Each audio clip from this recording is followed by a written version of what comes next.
Magandang araw sa inyong lahat.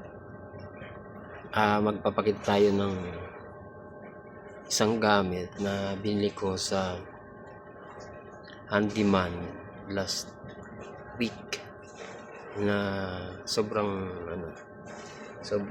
useful talaga, lalo kung dadalhin ko to sa probinsya. Ang halaga nito is 11,000, tapos nabili ko siya 40% off, kaya umabot na lang siya ng around mga 5,000 plus. Kaya sulit na nabili ko to. Kita ko sa inyo. Actually hindi lang to yung binili ko, mayroon pa yung mga 50% off, 40% off. Sobrang mura. Lalo na itong brand na to lang naman ang napakababa at napakalaki ng diskwento na ibinibigay. Meron mo ay portable power station to. Sobrang useful to sa amin kasi laging nagbabrun out sa amin sa Bicol. Kaya naisip kong bumili. Mayroon na ako doon nito, kaya lang mahinang klase. Ito yung halaga niya guys, 11,400 pesos. Nabili ko na lang siya ng around 6,000 plus. Kaya sobrang sulit. Pakita ko sa inyo.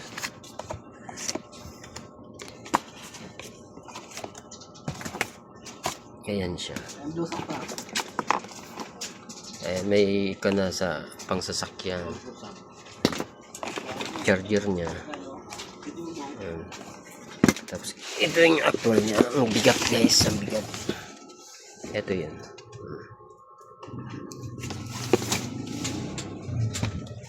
Ayan. Nagamit ko na to, kaya lang syempre hindi gusto ko i-vlog kasi napakamura itong brand na to. Actually sabi nung yung salesman to, branded daw to, pero yan, since nag-sale bili ko siya. Yan guys, may USB port, pwede kang mag-ganyan, pwede ilaw. Tapos ito yung mga connection. Mayroon ba siyang pwedeng i-charge sa solar panel, kaya lang hindi ko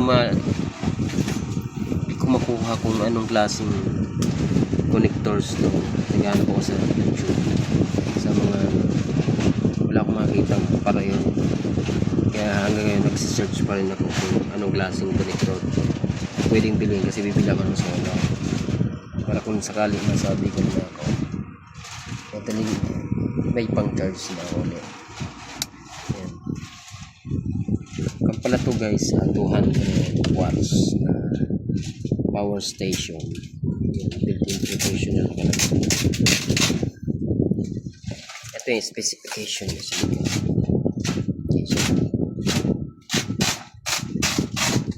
Sobrang mura kaya nabili ko. Sobrang bigat nito guys.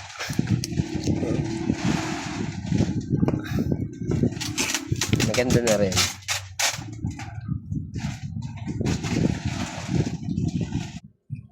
At ito pa guys, yung iba kong nabili. Yung tinago na natin yes, na pang talagang kailangan natin sa trabaho. Kailangan sa trabaho ito. Nakabila ako ng Greenfields din at stock. Ito, Greenfields din. Steady ko nga.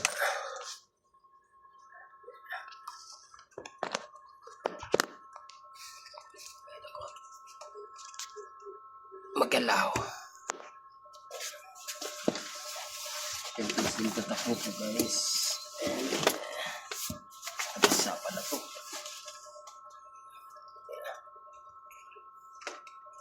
Nabasa guys. Oops.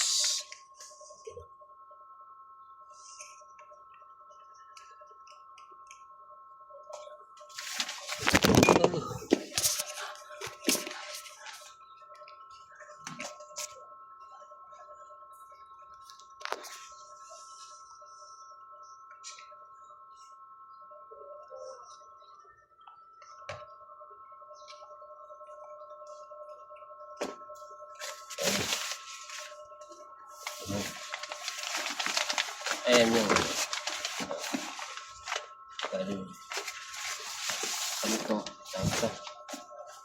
Grind. Ayan o. Bariyan niya. Ang halaga nito guys is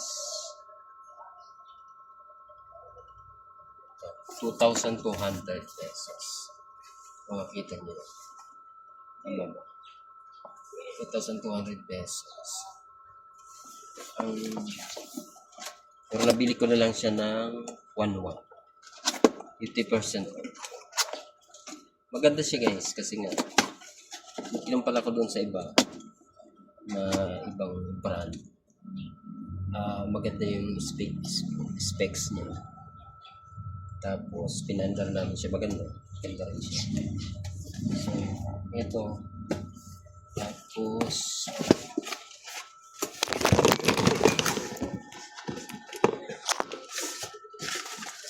ay anak ko,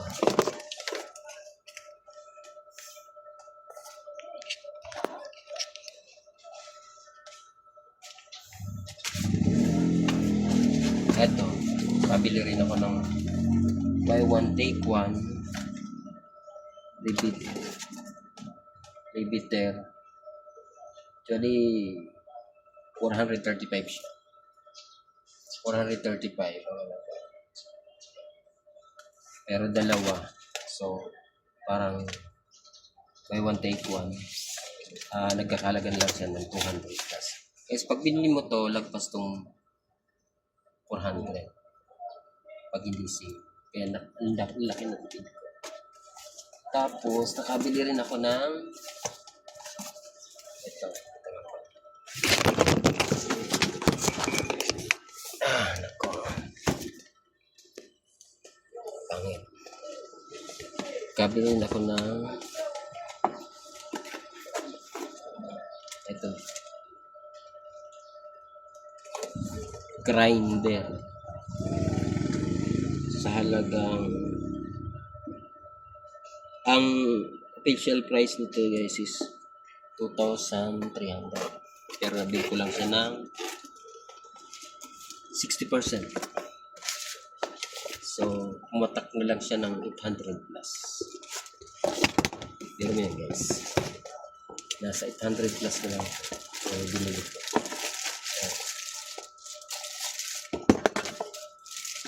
Mura. 800 plus. Kompleto sa gamit, meron na siya ulit. Meron din itong guard. Guard.